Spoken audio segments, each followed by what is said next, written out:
would you be willing to pay even $1 additional on your electric bill to fight climate change? And almost nobody said yes. My guest today is Alex Newman. Thank you very much for having me, Tom. So I am international journalist. I'm an educator. I write for a lot of different publications. I have my own thing. It's called Liberty Sentinel Media, where I serve as CEO. And then I write for a lot of different publications. I serve as senior editor of the New American Magazine, a regular contributor to the Epic Times, and many, many other publications. I do a few shows.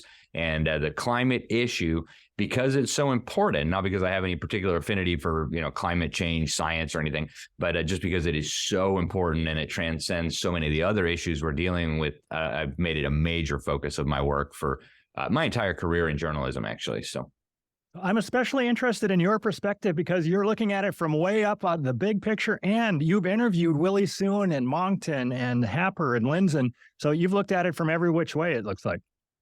Yeah, I have. And, one of the things that I have tried to do, because of course I'm not a climate scientist. So one of the things that I like to do is find people who are very smart, who understand these things better than I do, and then try to take what they're telling me, take the science and put it into terms that a layman can understand. So, I've interviewed all those that you made. I've probably interviewed hundreds of scientists at this point on this subject. Interestingly, it's mostly been skeptical scientists. And, the fake media will tell you that there are none. They don't even exist. They're like unicorns and Sasquatch. And yet there's actually huge numbers of them. And I really find it interesting because it's not for a lack of trying. I have reached out to the UN IPCC more times than I could possibly count to ask them to come on and explain this, explain that. You said this in your report. Never, ever, ever. I always go to their booth at these UN climate summits. They're just not interested in talking. And I think the reason why is they understand that they're not in a position to answer hard questions. So I've interviewed a few scientists who are kind of, in the alarmist camp, but the overwhelming majority, including the ones who I've interviewed who've served on the IPCC, are skeptical. And so that I think has colored my perception a little bit. But I just find it fascinating that the alarmists don't want to talk on camera. And you said that you've been to a lot of COP meetings and other kind of warmist meetings. And how has that gone? It's been very interesting. The first one I went to was in 2009. It was the COP15 in Copenhagen. The most recent one I went to was last year in Egypt on the Sinai Peninsula. That was the COP27. I'll be headed in less than a week to the COP28 in the United Arab Emirates. So that'll be fun, or maybe not. I don't know. But I've watched this bizarre evolution, right? The first one I went to in Copenhagen, it was kind of like a fun atmosphere. There was weird stuff going on. I mean, don't get me wrong. The communist Chinese were bragging. They had this weird formula about how each human would emit X amount of CO2. And because of their one-child policy, there was, I think, 400 million less human beings than there otherwise would have been. And so if you multiply the number of humans by the amount of CO2 they would have expected to release, then you have this much less. It was very, very bizarre. They thought that they should get an applause for that. I was, what? But it was a fun atmosphere. You had Fayleen McAleer come in dressed as a polar bear, looking for Phil Jones. It was right amid the ClimateGate scandal, so everybody was kind of poking fun and hide the decline. And so there was like a fun atmosphere there. Senator James Inhofe flew in. Basically pooped on the party, like, sorry guys, go home, you're not getting any money, none of these silly agreements are going to make it through the US Senate. So it was a real sense of fun. I enjoyed my time there. The most recent one in Egypt was probably the most dour one I've ever been to. Just total grumpiness, hate. You could just sense the evil. You had the Secretary General telling us, we're going to climate hell unless you obey me. And then Joe Biden steps in. Yeah, we're going to climate hell unless we obey them. I mean, just so bizarre. So it's been weird to watch this evolution. It started with the global warming, then it was the climate change, then it was the climate crisis, the climate emergency, and then the most recent one, the climate hell. One particular thing that I have found fascinating, Tom, is the religious component. And I've seen this become more and more prominent throughout these meetings. But at the last one, they had all these religious leaders of the world came together. They climbed up to the top of what they say is Mount Sinai on the Sinai Peninsula. They wouldn't let us go, for security reasons. We had to go up the next day. But they unveiled, first they did a climate repentance ceremony where, it reminded me of the prophets of Baal dancing around and we're sorry for our carbon emissions. Oh, please forgive us, climate gods. And then after that, they whipped out these new 10 commandments of climate change. And They basically the premise and the UN development. The UN Development Program, UNDP, put out a report saying that we needed a new system of morality and ethics to properly care for Mother Earth. And so out comes the new 10 Commandments, new system of morality and ethics. And it's really weird. Like, you got to change your inner climate. And compassion means feeling the cry of Mother Earth. Where do they get this stuff? But it's been a really, really fascinating time, Tom. And unfortunately, I do believe I am one of the only journalists in the world who's covering these things from kind of a skeptical perspective, if you will. So I did hear an estimate of maybe 70,000 people are going to be there in Dubai. Do you think 80,000 is the latest one I saw. Yep.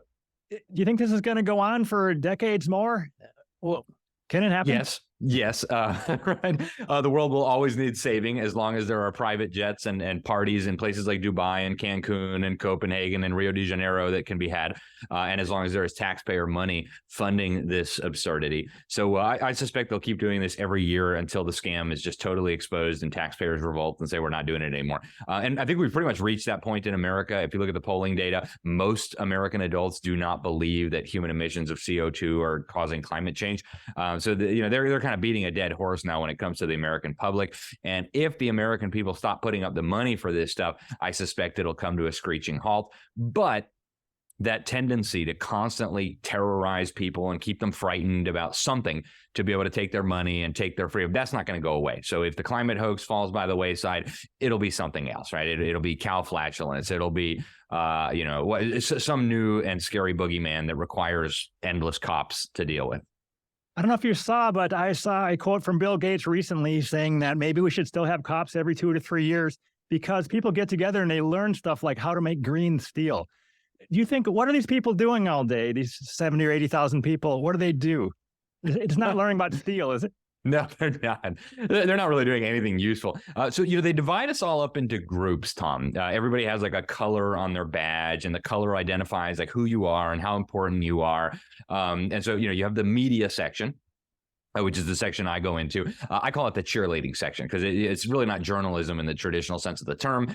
They're basically sitting in the press room. They're getting press releases from the UN Secretariat, the UNFCCC Secretariat, and then they're like kind of putting their byline on it, switching a few words here and there and saying, hey, we got a news story. Here you go, editor.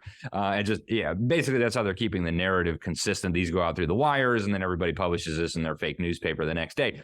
Then you've got, the NGOs. I call them the rent-a-mob section, even though they're non-governmental organizations. Most of them are funded by the government. They're funded by taxpayers, and they serve a very important part in this process. Then the media can say, look, civil society is demanding more climate action. And so then the politicians can say, oh, wow, civil society that we're funding is demanding more climate action. I guess we better do more climate action. We got to be more ambitious. So you got the NGOs, and they do, some of it's kind of fun. They do skits, and one guy dresses up every year as a big T-Rex when they give out the Fossil of the Day award, and we always get that, right? America always gets Fossil of the Day award. So you've got the NGO section, you've got the climate dignitaries, the delegates, if you will, the negotiators. And so, these come from pretty much every government in the world. You've got the ones who are mooching, and then you've got the ones who are doing the paying. So typically it'll be the European governments, the Japanese, the South Koreans, the United States, Canada, that are there as like Santa Claus, right? We need money for everybody. And then you've got, the African delegations, the Asian delegations, Latin American delegations, like, ooh, how can we get money? And so, the rich countries, they call them countries. It's part of their doublespeak. Really, the governments ruling over wealthier countries will come and say, well, we'll give you guys $100 billion over the next 3 years in a green climate fund. All you got to do is sign here on the dotted line that you're not going to allow your people to have energy, right? You're not going to allow the development of whatever it is. And so it's this kind of big skit that takes place every year. And I can tell you how it's going to go, right? I can predict the future. I can tell you almost exactly how this COP28 will go. They'll do really intense negotiations. The heads of state will come in and say, this is a crisis and we must treat it seriously. They'll bring out the kids. Oh, our future's in danger. What are we going to do? Then the NGOs will, put on some big marches. The media will dutifully film them so that everywhere outside the United States sees that the NGOs are on board. And then they'll go right up to the deadline and they'll say, oh, we're trying to save the world, but it's so hard. All these governments are representing their own interests. And, we have to negotiate where this comma is going to be. And then probably 1, maybe 2, possibly 3 days after the official end of the conference, they'll come out, their ties will be partly untied. They'll be sweaty and their hair will be disheveled. Oh, we did it. We've saved the world. See you next year. So that'll be the process. Even without having been there yet, I can tell you how it's going to go down. Same every year. So do you get a sense that the people that go there, that most of them sincerely think that they're preventing bad weather in 2050? Or do they know it's a total farce? That's a very good question, Tom. I think the younger people definitely are convinced. They've been hearing this propaganda from the time they were in kindergarten, from the time they were in first grade. They don't know anything different. Sometimes I'll ask them questions and they'll be like, what? Like, is it even possible to ask that question? How could anybody think that? So, some of them, they're just like flabbergasted that there's somebody in the world who doesn't agree with this. But at the highest levels, no, they don't believe this. They absolutely don't believe this. And for me, I had a sense that this was the case. But for me, what really told me everything I needed to know, Tom, was 2015. I was at the UN Climate Summit in Paris, where they came up with the Paris Agreement. And I almost feel silly telling this story because it's so incredibly ridiculous. But you had all these Western governments, the Obama administration, the European governments, the EU. They'll say, we're going to slash the CO2 emissions of our populations by, pick your number. I think Obama said 28% over the next 10 years. I forget what the Europeans said, but something similar. We're all going to do, we're going to crush our economies. We're going to crush the middle class, and that's going to save us from global warming. And the communist Chinese say, oh, yes, this is wonderful. We're going to continue increasing our CO2 emissions until maybe 2030. We'll see. Maybe we'll peak in 2030. And they're all like applauding this and, slapping high fives to each other and patting each other on the back. Oh, we saved the world. Like, wait a minute here. You're going to shut down industry in the United States and in Canada and in Europe, where CO2 emissions are falling off a cliff, right? Because of new technologies, because of market mechanisms, et cetera. The communist Chinese already emit 200%, 300% more CO2 than the United States, depending on whose calculations you use.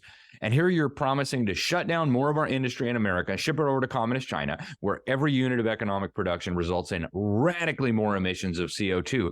And you're saying that this is going to save the planet from CO2? I mean, a kindergartner could be able to look at this math and say, wait a minute, this doesn't make sense. If CO2 is bad and you're about to release way more CO2 into the atmosphere, you guys should all be freaking out. Instead, you're partying like it's going out of style. This doesn't make sense.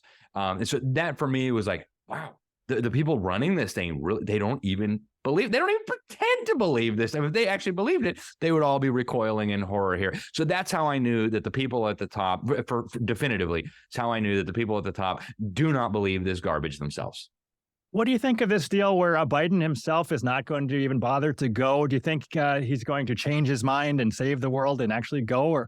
Or how can he not go when it's supposed to be so important? Yeah, that's a good question. My guess is he'll probably pop in at least to give a 2-minute scripted speech that his handlers wrote for him about how we got to avoid climate hell. When they realize they need more pressure and more gravitas, they'll start calling in, major world leaders. So we'll see what happens. He did pop in at the one in Egypt very briefly. He gave a speech, warned us about climate hell. Apparently, if we pay enough carbon credit indulgences, we won't be going to climate hell, which is nice. Maybe climate purgatory. We'll see. But I suspect that they're going to be bringing in a lot of world leaders here, especially if it doesn't look like they're going to be making progress. But here's the thing, Tom. Last year, they came up with a loss and damage mechanism, right? The loss and damage idea. And, to put it in layman's terms, they try to wrap it in pseudoscientific, very complex terminology so that people will not ask questions. They don't want to sound stupid. But I can kind of give you some analogies for what's going on here. So they basically accused us, the United States, Canada, the developed world, of having caused climate change because we invented all kinds of inventions. We liberated humanity from backbreaking physical labor. We extended lifespans 40 or 50 years on average. And so, it's your fault that the climate is warming. And so, in a normal world, you'd have a trial. We'd look at the evidence. We'd have an opportunity to present witnesses and counter evidence. Maybe a jury would look at this and determine whether we were, in fact, guilty or not. Well, we didn't have a jury trial. Instead, Joe Biden and John Kerry showed up and said, we are guilty. we accept our responsibility for historic emissions, and we agree that America needs to pay its fair share to make right this horrible thing that we've done called global warming. And so we pled guilty without even contesting the charges. So Joe Biden is not really needed anymore. But at the sentencing hearing, which will be the COP28, they're going to sentence us to figure out how much we need to pay now, what kind of punishment we need to be subjected to. And in simpler terms, how much money are they going to extract from the middle class, or what's left of the middle class in America, to redistribute to the kleptocrats who are impoverishing and keeping impoverished the third world? That's what's going to be decided at COP28. So it'll be like the sentencing hearing where they're going to decide, you already pled guilty. So there's no more contest about that. You already agreed. Now, how much of your money, or how much of your middle class money, can we extract from you? And what is the mechanism through which we're going to do that? So that's what's left to be determined at COP28. And if it looks like they're not making enough progress, they'll probably fly in some of the big guns, Joe Biden and his fleet of giant jumbo jets, and the beast and all the rest of it will show up to kind of clinch the deal. How about these elections, both in the Netherlands and in Argentina, where it looks like people who don't believe in the climate scam have won elections? That's a pretty big deal, isn't it? It's a huge deal, but I guarantee you they're not going to want to talk about it. And this happened actually when Donald Trump won the presidency, right? That was my question to everybody. Like, so what do you think? Donald Trump says climate change is a hoax. So what are you guys doing here? Like, nobody wanted to talk about it. They just wanted to pretend like that wasn't happening. The next year, it wasn't even like a climate conference. It was like Trump is evil conference. I mean, everything revolved around how evil Trump is and how he needed to be destroyed. And I loved how the Trump administration trolled them. He actually sent a delegation to have a side event on how great fossil fuels had been for humanity. Oh, you could see the smoke coming out of their ears. It was driving them nuts. And so they're probably just going to try to stick their heads in the sand and pretend like we didn't just have this political earthquake in Argentina, this political earthquake in the Netherlands. We'll have to see what happens in the Netherlands. My guess is it'll probably be like what happened in Sweden with the Sweden Democrats when they won massive gains in the election. What happened is all the other parties came together to just neutralize them. So, in a sane world, Geert Wilders would be the next prime minister. He'd form a coalition with some of the smaller conservative parties, and they'd then control the government. But what will probably happen is the fake conservative parties will ally with the big government, liberal, socialist, green parties to form a unity government, excluding Geert Wilders and his party. So we'll see. But in Argentina, they're going to have a hard time explaining that away. It was similar when Bolsonaro won, right? I actually talked to a lot of the Brazilian diplomats at these COPs after Bolsonaro won, and you could tell a lot of them were still holdovers from the previous administration. And oh man, the hatred for Bolsonaro from the bureaucracy was very much like the hatred for Donald Trump was from the American bureaucracy. These people could not believe that the rubes they think that they have a right to rule over revolted and voted for somebody who didn't share their fundamental presuppositions. So that's going to be interesting. And that's going to be one of the questions I'll be asking a lot of delegates. What happened in Argentina? What happened in the Netherlands? How does this impact this whole process that you guys are engaged in? Don't you think, though, that around the world, the average voter has almost no stomach to pay for climate scam policies? There's no question, Tom. There was a poll released earlier this year in America. I think it was in the spring. It was an AP NORC poll. And first they asked, they did it the proper way, right? First they asked, do you believe in climate change, right? And normal people, I would say, well, of course, climate change. Climate has always changed, right? When has climate not changed? And, when you tell me that, then we'll know. So do you believe in climate change? And most people say, yes, I believe in climate change. Then they ask the follow-up question. If you believe in climate change, do you believe that humans are causing it? And that's when you get actually less than half of the population believes that human emissions are causing climate change. Then they asked another question, which was fascinating. Would you be willing to pay even $1 additional on your electric bill to fight climate change? And almost nobody said yes, including the people who believe the climate change narrative. And that's the case around the world, right? I mean, and that's Americans who are, by all standards around the world, very, very wealthy still, right? We have color TVs, air conditioning. The fact that Americans who believe in the man-made global warming hoax would not be willing to pay $1 single each month to fight climate change. What about some African or somebody in Southeast Asia who's struggling to put food on the table? No, they're not going to be willing to pay an extra $1. No, they're not going to be willing to, prevent development and electrification in their country to prevent climate change. So they're really beating a dead horse now. And so they're actually coming back with another approach. And I've seen this really come to the fore over the last few days, Tom, where they're now trying to say climate change is actually a health emergency. And so, we got to deal with it from that approach. Maybe we'll do what we did with COVID, for climate. I don't think that's going to work at all. Maybe you have faith. That's a non-starter, I think, to me, but I guess we'll see what happens. Yeah. And then I think for most people around the world too. I mean, you look at the numbers, how many people went to go get the latest booster? What is this booster? 19, 20, 25? I don't even remember anymore. It was like 0.5% of the population or something. People are not buying this stuff anymore. I don't think they're going to succeed on that front either. Not a new idea. Actually, at the last COP in Egypt, you had the secretary or the director general of the World Health Organization, the Chinese Communist operative, Dr. Tedros Ghebreyesus, used to be on the Politburo for the Tigray People's Liberation Front in Ethiopia, mass murdering ethno-Marxist terror group. He said climate change is a public health emergency, and that went over like a lead balloon. Right? People are just not buying it. So they've kind of backed themselves into a corner now with this climate hoax. I think they're desperately searching for new boogeymen that might be more frightening. I heard somebody at the World Economic Forum recently say that, like, maybe we need a water crisis to convince people to give up their freedom. So, they're going to have to go back to the drawing board, I suspect. I don't think public health and I don't think climate change is going to do it in terms of convincing people to surrender more freedom and more money. Do you want to talk at all about the rise and fall of ESG? It seems like ESG is a word to people, or the acronym. They don't want to use that anymore. Yeah, well, I mean, ESG, I've been on this story for many, many years. And I watched the rise and fall of ESG. It was incredible to watch the implementation of this when you had BlackRock and some of these huge organizations pushing this into every nook and cranny of the economy, right? Even private companies that are not publicly traded, that don't need BlackRock investment, were sucked into this because they were dealing with publicly traded corporations. They were selling their goods to a publicly traded company. So this affected every area of the economy. It's now at the point where just the term itself is politically toxic. And from an investment standpoint, like, look what happened in 2022, right?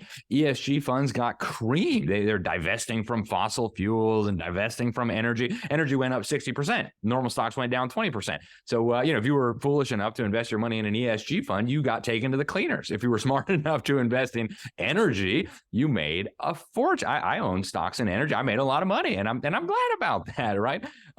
So yeah, this has really become politically toxic. I've actually talked to a lot of state attorneys general here in the United States. Every state has like its own justice minister, I guess would be the Canadian equivalent. And several of them told me, we're going after these guys. We're investigating them for fraud. We're investigating them for anti-competitive behavior. We're investigating them for collusion. We're investigating them for cooperating and colluding with the United Nations against the United States. So there were multiple law enforcement investigations into this. I think a lot of people on Wall Street started feeling the heat and said, we better back off on this for a little while. How about the war on meat? It sounds like just this week I've heard a lot about that they're going to try to push us even harder than usual away from meat. How's that going to go over? Yeah, well, I actually broke this story back in 2013, a decade ago. I was sent a report I've got a lot of friends, contacts, sources within the United Abominations, because there's not, unfortunately, a lot of journalists who are exposing this stuff and who are talking about these things, or who are willing and able to talk about these things. So I got a report from the UN Food and Agriculture Organization, one of the many UN bureaucracies that's headquartered in Rome. And it was about how they were going to try to convince Western people to eat bugs. And it sounded so unserious at the time, because, Western people were not about to eat bugs. And they said this in the report. There's no way Western people are going to be willing to just eat bugs like that. So they outlined this crazy plan where they're going to have massive amounts of propaganda, and they're going to brainwash our kids in public schools to think that eating the bugs will save the planet. So I saw this and I reported. You can find my article. It was published in the New American Magazine, 2013. It was called UN: Let Them Eat Bugs, borrowing the fake quote from Marie Antoinette. And sure enough, here we are 10 years later, massive amounts of government propaganda telling us to eat bugs, massive amounts of indoctrination of our children in public schools, convincing them that eating bugs will save the planet. It's even true here in my state of Florida, where people think we have this utopia here. Unfortunately, we don't. And, now you've got the lab-grown meat that Bill Gates and Al Gore and these weirdos are investing in. So the push to move us away from real food and toward these Frankenfoods, the bugs and the 3D printed meat and stuff, that's not going away. There's a lot of money invested in this, and it's actually part of a bigger agenda. First of all, they want to bankrupt the small independent food producers. Second of all, they want to move everybody into the cities. You can't have a bunch of country people out there who don't obey your demands and who can't be surveilled and all the rest of it because they're out there ranching and riding their horses and stuff like that. You got to have them in little tiny compact cities. So this is all part of a much bigger agenda. It has nothing to do with saving the planet from cow flatulence. I mean, absolutely absurd. I can't believe somebody ever thought that was going to work as an excuse. But that's not going away. I mean, right now, as we speak, they're building some of the largest insect protein processing facilities in the world in Decatur, Illinois, actually up in the north in Canada. They're doing the same thing in Europe. You got big companies investing in this now. I suspect they're going to lose a lot of money on this, frankly, because I mean, unless people are really hungry, they're not going to be eating fake meat. They're not going to be eating bugs. So I suspect the war on farmers that we're seeing, this effort to squeeze traditional agriculture, they're hoping that a combination of propaganda and soaring food prices is going to finally force us to cave. But I don't know. I haven't seen their calculations, but I suspect they're miscalculating because I don't know a lot of people who are going to eat bugs or printed meat unless they're basically starving. Do you think this push to get us to eat bugs, is that an indicator that the people behind this are not playing 5D chess, that they just don't understand us? Very good question. I think there's two common mistakes that people make when looking at the establishment, if you will. The one mistake is there is no establishment. You're being a conspiracy theorist. There's no way powerful people in government and business would collude to rip you off. Who would do that? I mean, yeah, local businessmen, they might do that, but not at the global level, right? And that's obviously foolishness at this point. All you got to do is turn on the World Economic Forum YouTube channel, and you'll see they are colluding against us. Big government and big business are colluding against us. So that's one of the mistakes. The people who just say, "Oh no, that's not happening," because it's obviously happening. The other mistake that people make is they're all powerful. They control everything. Oh my goodness, a good guy won the election. He must be a bad guy because the establishment controls everything and they can't possibly win an election unless you're with them. And so I think those are two very dangerous errors that people who see what's going on make. They either attribute to this establishment almost like divine property, like omniscience and omnipotence, which is clearly ludicrous. I mean, Bill Gates and Klaus Schwab and George Soros, I mean, these guys don't control the world. They might like to think that they control the world, but they're not nearly as powerful as they actually think they are. But on the other extreme, the people who say that there is no agenda, there is no collusion between big government and big business to steal our freedom and our money, I mean, it's just foolishness. So we got to walk the straight and narrow. Yes, there is collusion, but no, it's not all powerful and omniscient, and it doesn't control everything that happens. But I do think people are waking up to this little by little. So how about the push to a central bank digital currency and using climate as the reason to control our lives? How do you see that playing out over the next 5 years? Yeah, that's a big one, right? The CBDCs is actually intimately tied to the climate agenda because one of the things that they'll tell you they want to use the CBDCs for is to be able to track your carbon footprint. They want it so that every transaction you make is recorded so that can be associated with a level of CO2 emissions so that then your carbon footprint can be tracked and gradually reduced. That's not my opinion. These people say this pretty openly. I've got multiple videos of luminaries at the World Economic Forum telling us that they want to use digital currency to track our carbon footprint. And they frame it in terms of, we want to help people make better choices. And what they really mean is they want to force people to make the choices that they think we should make. So I suspect, CBDCs, first of all, are incredibly unpopular among people who have heard of them. But the Cato Institute here in the United States commissioned a survey earlier this year, and they found out that only a very small minority of Americans had even heard of CBDCs. So people like you and me, Tom, who kind of live and breathe this stuff, we're all up to speed on what's going on. But your average American who's concerned about, who won the football game tonight, they have no idea that these evildoers are planning to introduce a digital currency and eventually eliminate cash. Will they succeed? It's a good question. It's happening all over the world. It's already succeeded in some places, right? About 100 miles, 150 miles from where I'm sitting right now in the Bahamas, they've already introduced their central bank digital currency. It's called the sand dollar. In Jamaica, they're moving very rapidly. Nigeria, right? Some of the African countries are now moving toward these CBDCs. But what I suspect they're planning, and I don't have any proof to show this yet, but I suspect, just based on what I know about them, is that they're planning some sort of major crisis that will be the pretext to roll these out. And so that may be a banking crisis. It may be a liquidity crisis. It may be a currency crisis. It may be a crisis of the internet or power, right? You may have some sort of as Klaus Schwab says, a cyber attack. That's what makes the COVID crisis seem like a minor disturbance by comparison. They say, oh man, we can't just let people use the internet anonymously. Like we can't have an anonymity anymore. We've got to introduce CBDCs. So right now, I don't know what the situation in Canada is, but I can tell you here in the United States, the banks are sitting on ticking nuclear time bombs. Bank of America, for example, one of our biggest banks, is sitting on hundreds of billions of dollars worth of losses that they don't want to talk about, and they act like if we don't talk about it, it's not real. They bought all these ridiculous 10-year treasury bonds with basically a 0% interest rate, and of course now interest rates are up to 5-8%, whatever it is, and so these treasury bonds they're sitting on have just been decimated. And so these are huge losses, and they're acting like they don't have to acknowledge the losses until they go sell the treasury bills. Well, that's not going to work. So we are staring a banking crisis in the face. And of course, what would happen in a banking crisis? People would try to pull their money out. There's not enough money in the system to actually give everybody their money. So, it'd be very easy for the government to say, well, we need a bank holiday. And well, sorry, your bank collapsed. We don't have your deposits. The FDIC doesn't have enough money to cover it. But don't worry, we'll make you whole again with central bank digital currency. That's the direction that they're going to move. I suspect they'll try to unleash some big crisis on us. And of course, they'll also make it so that, you want in America, we have a social security system where once you're retired or whatever, you get a little money from the government. Well, you want your social security? Sure, you can have your social security. It's just going to have to be paid in central bank digital currencies. So this is a race against time for those of us who value privacy and freedom to stop this. But I can tell you it's exceedingly unpopular. Here in my state, Florida, we've already banned central bank digital currencies. We passed a law saying CBDCs are not allowed. And I thank our governor and our legislature for doing that.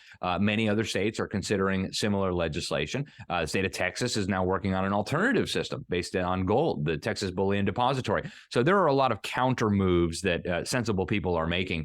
And we need to cheer them on. What do you think are some other specific counter moves we should be making? Is Bitcoin part of the picture at all, or no? That's a good question. Full disclosure, I own some Bitcoin. So, just throwing that out there. I don't want to be seen as endorsing Bitcoin for selfish purposes. But I think, Bitcoin can be a very valuable tool. And if you don't believe me, ask the people of Venezuela, right? When the government put in capital controls and said you couldn't buy dollars, you couldn't send your money out of the country, you're basically stuck holding these useless bolivares, these ridiculous currency that they were destroying. A lot of people said, okay, well, we'll just get Bitcoin. And, they put it on a cold storage and left the country, and they left with their money, right? Which did not make the communist dictatorship there very happy. So there are very good, valuable purposes for Bitcoin and Ethereum and some of these other cryptocurrencies. Ultimately, they have value because of supply and demand. Bitcoin is way up today. I will also say that I bought a lot of Bitcoin back when it was like $1 per Bitcoin. I'd have hundreds of millions of dollars now if they hadn't been stolen. Thank you, Mt. Gox. I don't know, actually, is the short answer. I don't know what role Bitcoin can, would, or should play in this. It's a very interesting system.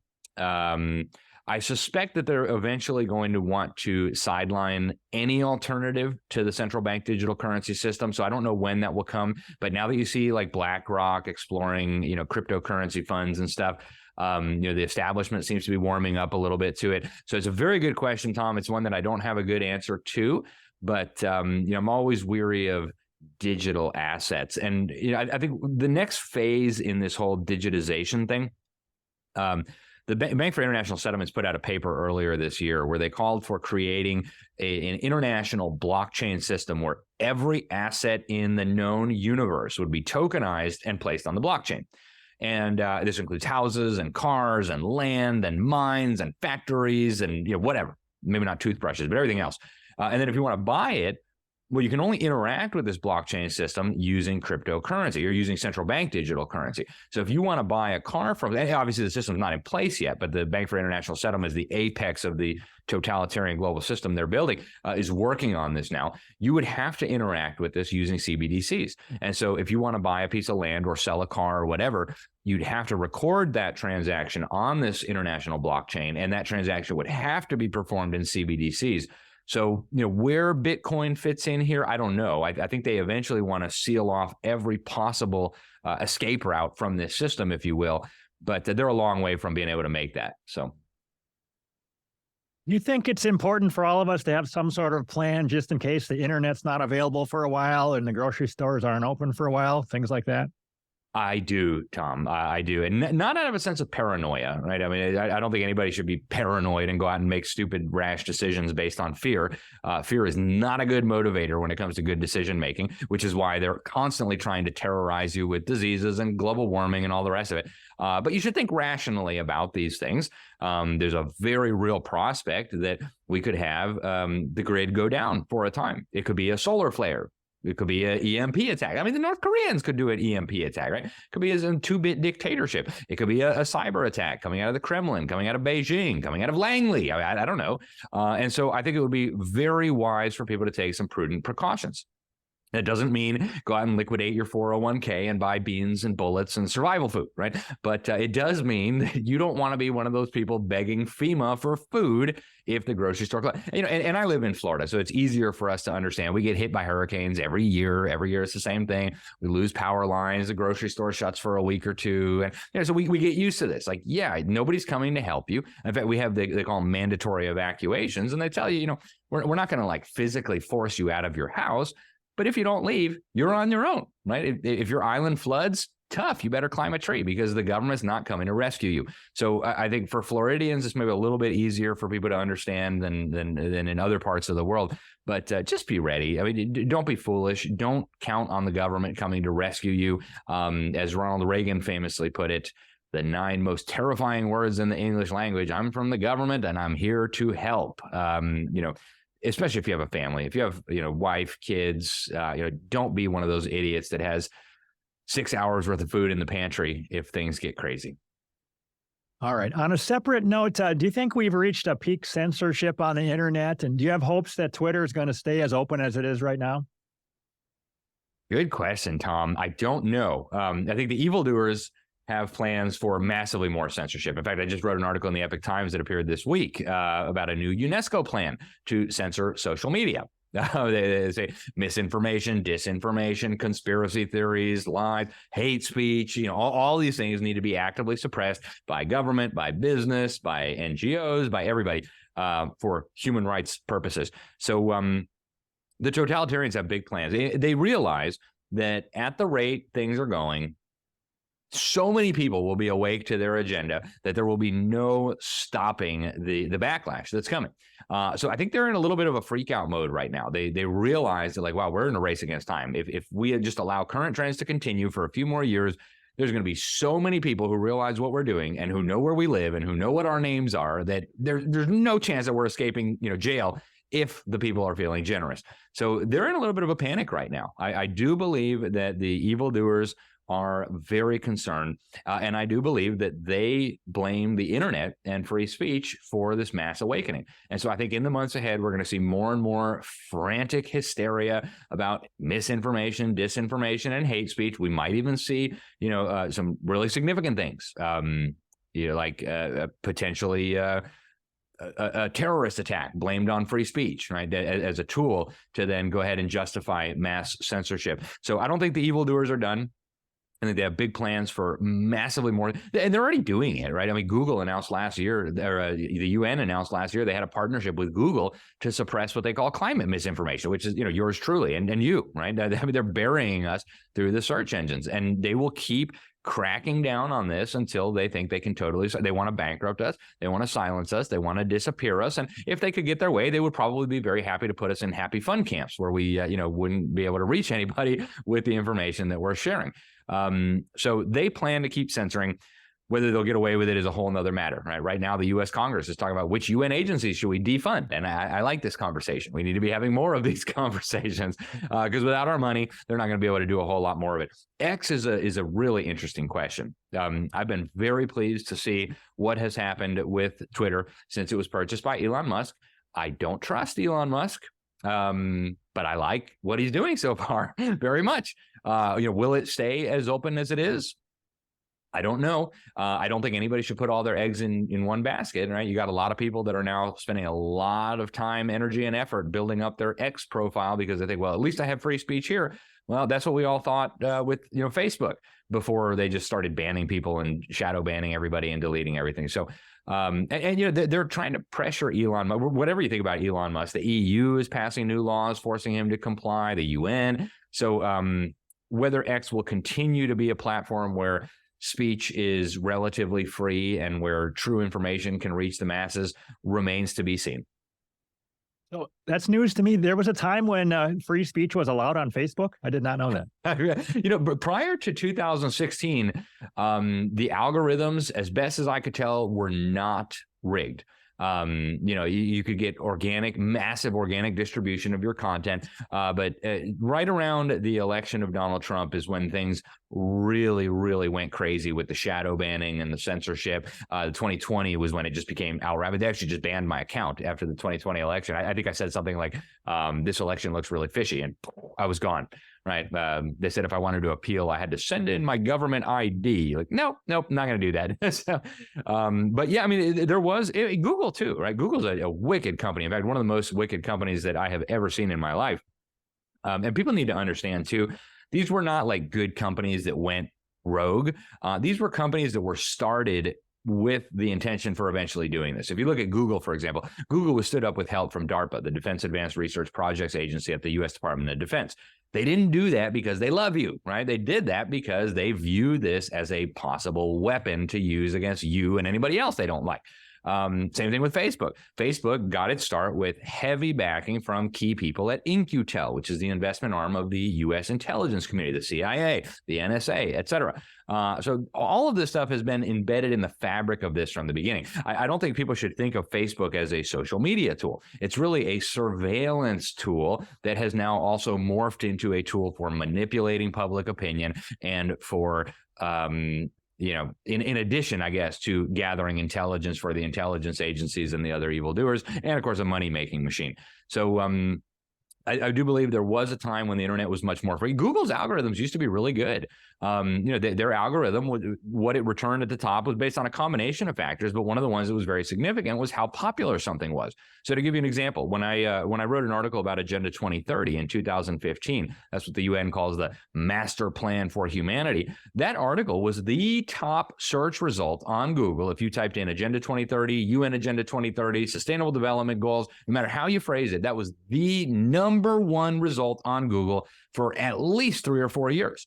Then when Google entered into a partnership with the UN to silence what they call misinformation, and all I did was quote the thing. I mean, people can read my article. There's no speculation. There's no theories, just quoting them. You now can't find that article. You literally can hardly find that article using Google, even if you know the title, you know the publication, and you know the author name. This is by design. So Google used to have a very good algorithm that was very helpful for people who wanted to find information. Same with YouTube. Unfortunately, that now has all gone down the drain, and I don't know that it's ever coming back. I think we need to find alternatives. So elsewhere on a different podcast, you talked about a cartoon that I wasn't able to find with a dam, and somehow the middle class, the armed middle class in the U.S. was standing against global totalitarianism. Do you want to talk about that at all? Sure. Yeah. So that was, I believe, the Man in America podcast with Seth Holhouse. He's a great American. And it was a cute little cartoon. It was one of those memes, and it was a picture of a giant dam. And there's like a little town underneath the dam, and then there's like the water being held back by the dam. And I forget what the water was. I think it was like global tyranny or global totalitarianism or something. And then there was the little village down below who said humanity. And then the dam was armed Americans, or like the armed middle class America or something like that. And I do believe that the reason it has taken these evildoers so long to make this much progress on their agenda is that we have a heavily armed population here in the United States of America. We've got more guns than we've got people in this country, something like 400 million, depending on whose estimates you use. Many of these are very effective weapons for military purposes. That scares evildoers who want to do things that you would shoot them for, right? I mean, they want to take your guns because they know you would shoot them for the things they want to do to you and your family. And so there's been this hysterical effort to disarm Americans for a very long time. I think they've almost given up hope on that. They know that Americans are not going to be giving up their guns. And so I think they have now settled on two different approaches. One is ammo control. I think they're going to try to make it almost impossible to get ammunition, whether that's through shutting the EPA, for example, shut down most of our ammo manufacturers in this country by all kinds of crazy regulations that nobody could comply with on lead and other things. That was done very deliberately and very strategically. There's also a very real agenda to have Americans turn on each other. And I've done quite a bit of work on this. They want a civil war in this country. And I say that with no exaggeration, no hysteria at all. There is a deliberate effort to have Americans believe that their enemy is other Americans. So they're telling Republicans that it's Democrats. They're telling Democrats that it's Republicans. They're telling black people that it's white people. They're telling white people that it's black people. They're telling Protestants that it's Catholics. They're telling Christians that it's Jews. They're telling Jews that it's these. So every possible, they're telling men that it's women and women that it's men, right? They're telling women that they're being oppressed by their husbands. They're being oppressed by their fathers. I mean, give me a break, right? Every possible fault line. And so you have trained operatives going into communities telling people to arm themselves, that there's a race war coming, there's this, that, or the other. And so I believe they are going to try to unleash a civil war in this country because they want to not just destroy the country, but they want to forever discredit the idea of private firearm ownership. And I think a lot of people in the Western world have forgotten this. But political power really does flow from the barrel of a gun.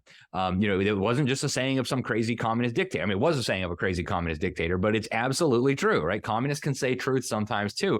And political power absolutely flows from the barrel of a gun. Why do people pay their taxes? Because there's a giant gun pointed at them. And if they don't pay their taxes, they're going to be thrown into a cage. And if they don't go willingly to the cage, people with guns are going to come and shoot them. Right? And so political power flows from the barrel of a gun. That's why the founding fathers in America insisted, they actually said it explicitly in the Second Amendment, that it is essential to a free society that the population be well armed and well trained. We'll be able to vote them out of power. People with guns don't care what people without guns have to say in an election if they can get around that. And so political power really does flow from the barrel of a gun.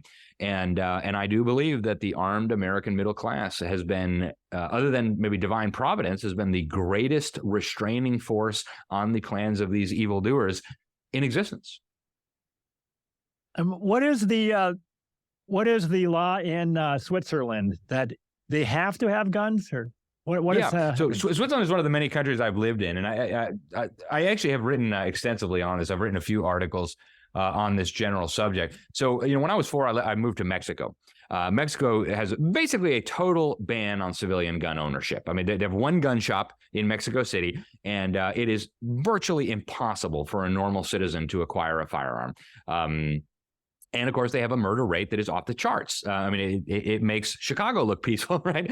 I mean, it's a terrible, terrible place where criminal gangs run the streets. You can't really tell the difference between the police and the crime gangs. They have a saying there, plomo o plata, right? They go and they tell the mayors or the police chief, like, hey, you can have plomo, which is lead, right? We'll fill you with bullets, or you can have plata. We'll give you money. We'll give you silver, right? And so that's basically the situation. That's why so many of the mayors and the governors and even the presidents are working with the criminal gangs, right? And the population is totally disarmed, totally helpless in the face of this terror.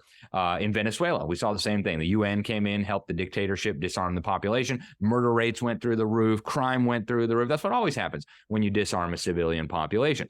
Then you go to a place like Switzerland. I had the good fortune of living in Switzerland for 4 years. It's a wonderful country, probably the freest place left on earth in many respects. And their idea of gun control, I always thought it was so cute, right? When you turn 18, if you're a man, the government gives you a fully automatic machine gun, which, by the way, you can't get in America unless you're willing to jump through a bunch of hoops and give the Bureau of Alcohol, Tobacco, and Firearms $200 and give your fingerprints and all the rest of it. So in Switzerland, they give you one. They say you must have this rifle. You need to keep it at your house, please. You need to have at least 50 rounds of ammo. You need to train so that you can qualify, so that you can hit a target at a long distance. And this is true for every man in Switzerland, with the exception of lunatics and criminals and people who have some religious objection. If you're like a religious pacifist or whatever, they'll let you do some other kind of service. And Switzerland happens to have the lowest murder rate of any major country in the world. I couldn't believe the level of safety in Switzerland. I used to ride the train to school when I was a kid in middle school, right? I mean, no big deal. Nobody thought anything of it. I had to walk to the train station. In most countries today, that's not thinkable for young children. Totally safe. People left their bikes untied. The Swiss haven't been invaded for hundreds of years. The Nazis didn't invade them because Hitler knew he'd lost at least 1 million men. He said that there'd be rifles everywhere, and of course there would be. So it has served the Swiss very, very well. And of course, the idea that guns lead to more crime or guns lead to more murder is completely disproved by the situation in Switzerland and other countries. Like you look at some of the safest places in the United States, they're some of the most heavily armed places in the United States. So, the idea that guns lead to crime is simply silly. Do you have any comments on RFK Jr. and whether he's going to be allowed to be speaking on a debate stage this year? Oh, yeah. I mean, I like a lot of what RFK is doing. I had the good fortune of interviewing him not long ago, and I thoroughly enjoyed my conversation with him. We didn't get into a lot of the areas where we would have plenty of disagreement. But on the areas where we agree, we really agree. He was talking about the kind of fascist partnership between big government and big business, and the medical tyranny, Anthony Fauci, that blasted totalitarian. So we had a very nice conversation, and I really like what he's doing in terms of exposing the assaults on our basic freedoms, right? Our autonomy, our bodily autonomy, our health, our medical privacy, things like this. The fusion of big government and big business, which is unbelievably dangerous, right? It's almost the essence of fascism, if you will. And I think Kennedy is perceived as a major threat to the establishment precisely because he's hitting on some of these issues that you're not supposed to talk about.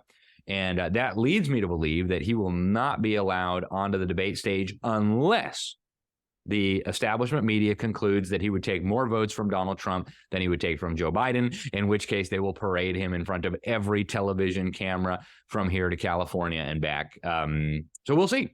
We'll see. Okay. Any other final points you'd like to make before we go ahead and wrap up? Yeah, folks, I know the climate thing is not all that sexy. I know, people think of it as like a side issue. It's not. It is the critical pretext that underpins so much of the totalitarian agenda that they plan to impose on us. They're literally arguing that the gas you exhale is a toxic pollution, folks. You're the pollution that they're coming after. And so with that in mind, even if you don't do it for yourself, do it for your children, do it for your grandchildren, get involved in the fight. And I don't know what, God has called you to do. Maybe it's not to host a podcast or to write articles or to go to UN climate summits, but there's something for you to do to preserve freedom for the next generation, to preserve civilization for the next generation, to preserve self-government for the next generation. So get involved somehow, pray about it. I don't know. Find out what your station is, what your role in this fight should be.